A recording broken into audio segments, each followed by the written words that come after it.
కలువని చంద్రుని ఎందుకు కలిపాడు,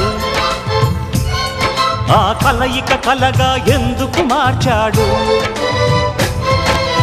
ఆ కథ రాసిన దేవుడన్నవాడు కరుణన్నది ఎరుగని కటిక గుండెవాడు. నా కథలో ఆ దేవుడు ఎంతటి దయ చూపించాడు, అడగక ముందే ఇంతటి పెన్నిధి నాకందించాడు. కళలే తరగని చంద్రుని నేస్తం చేశాడు, ఎప్పుడు వాడని కలువని చెలిగా ఇచ్చాడు. ఓ